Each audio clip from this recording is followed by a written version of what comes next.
நடிகர் ஜெயம் ரவி தன்னோட டிவோர்ஸ் பத்தி யூடியூபர் ஷார்ட்டா பேசியிருக்கிற வீடியோ தான் இப்போ சோசியல் மீடியால வைரல் ஆகி வந்துட்டு இருக்குது. ஜெயம் ரவி சில வாரங்களுக்கு முன்னாடி தன்னோட டிவோர்ஸ் பத்தி அதிகாரப்பூர்வமா அறிவிச்சு அறிக்கை ஒன்று வெளியிட்டிருந்தாங்க.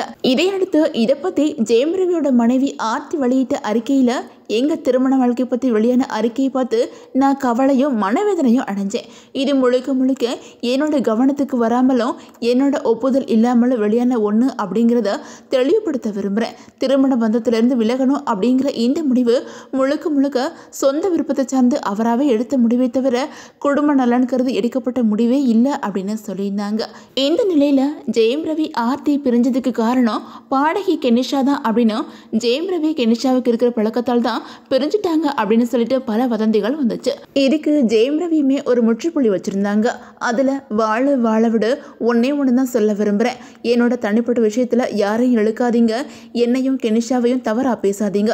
வருங்காலத்தில் நானும் கெனிஷாவும் சேர்ந்து ஹீலிங் சென்டர் ஆரம்பிக்கணும் அப்படிங்கிறது தான் எங்களோட நோக்கம் அப்படின்னு சொல்லியிருந்தாங்க. இதுக்கிடையில் ஜெயம் ரவி பிரபல யூடியூபர் ஆர்ஜே ஷாவை நேரில் கூப்பிட்டு பேசியிருக்காங்களாம். அந்த விஷயத்தை பற்றி இப்போ தன்னோட சேனலில் ஆர்ஜே ஷா சொல்லியிருக்காங்க. அதில் ஜெயம் ரவி என்னை பர்சனலாக மீட் பண்ணணும் அப்படின்னு சொன்னாங்க. அப்போது அவங்கள்ட்ட நான் பேசினேன். அப்போது அவங்களோட சைடில் இருக்கிற சில விஷயங்களை பற்றி பேசினாங்க. இந்த டிவோர்ஸ் பற்றி எதுவுமே தெரியாது அப்படின்னு ஆர்த்தி சொல்கிறது எல்லாமே போய் இந்த முடிவு எடுத்ததுக்கப்புறம் நான் டிவோர்ஸ் நோட்டீஸை அவங்களுக்கு 2 தடவை அனுப்புனேன். அதை வாங்கிக்கிட்டு கையெழுத்து போட்டதுக்கு அப்புறம் தான் நான் என்னோட சோசியல் மீடியா பக்கத்தில் என்னோட டிவோர்ஸ் பற்றி பதிவிட்டேன். அதுக்கு முன்னாடியே நான் என்னோட மூத்த மகன்கிட்ட இதை பற்றி தெளிவாக எடுத்து சொல்லி அவனுக்கு புரிய வச்சேன். என்னோட இளைய மகனுக்கு இதை பற்றி பேச விவரம் இல்லை அப்படிங்கிறதுனால விட்டுட்டேன். இப்போ நான் என்னோட குழந்தைகளை தனியாக விட்டுட்டு போனதை ஆர்த்தி புலம்புறாங்க. ஆனால் கடந்த ஆகஸ்ட் மாதம் என்னோட மகனோட பிறந்தநாளுக்காக நான் ஐடிசி ஹோட்டலில் காத்துக்கிட்டு இருந்தேன். காலையிலேருந்து மாலை வரை காத்துக்கிட்டு இருந்தேன். ஆனால் ஆர்த்தி அதை தெரிஞ்சுக்கிட்டும் என்னோட குழந்தைகளை கூட்டிக்கிட்டு ஸ்ரீலங்கா போயிட்டாங்க. கடந்த 13 வருஷத்தில் எனக்குன்னு தனி பேங்க் அக்கௌண்ட் கிடையாது. எனக்கும் என்னோட மனைவிக்கும் ஜாயிண்ட் அக்கௌண்ட் தான் இருந்துச்சு. நான் என்ன செலவு பண்ணினாலும் என் மனைவிக்கு தான் மெசேஜ் போகும். நான் என்ன செலவு பண்ணுறேன்னு என்னோட அசிஸ்டன்ட் கிட்ட எல்லாம் கேட்பாங்க. அது எனக்கு அசிங்கமாக இருந்துச்சு.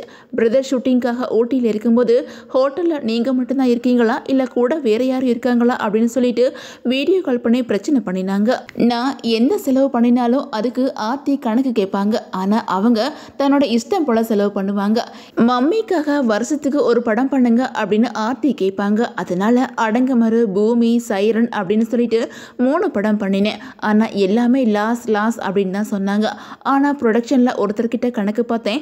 3 படமுமே ப்ராஃபிட் தான்.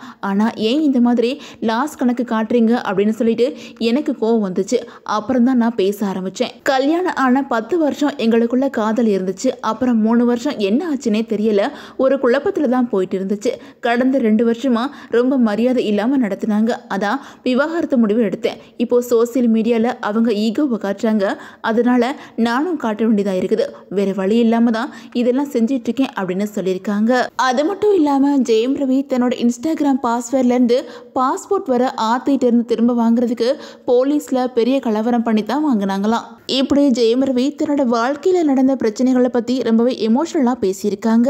ஜெயம் ரவியோட பேங்க் அக்கௌண்ட்டை ஆர்த்தி தான் ஹேண்டில் பண்ணுறாங்க அப்படிங்கிறத உறுதிப்படுத்துகிற வகையில் நடிகர் விக்ரமும் ஒரு விருது வழங்குற விழாவில் நான் எப்பவும் பர்ஸ் கையில் வச்சிருக்க மாட்டேன், தேவைப்படும் போது என்னோட அசிஸ்டன்ட் கிட்ட தான் வாங்கிப்பேன். நானும் ஜெயம் ரவியும் வெளிநாடுகளில் எப்போவாச்சும் பார்ட்டிக்கு போகும்போது ஏதாச்சும் பணம் தேவைப்பட்டுச்சுன்னா ஜெயம் ரவிட்ட மச்சான் பைசா இருக்கா அப்படின்னு கேட்பேன். அதுக்கு அவங்க என்கிட்ட இல்லைன்னா அப்படின்னு சொல்லிட்டு தன்னோட மனைவிட்ட இருந்து வாங்கி கொடுப்பாரு அப்படின்னு சொல்லியிருந்தாங்க.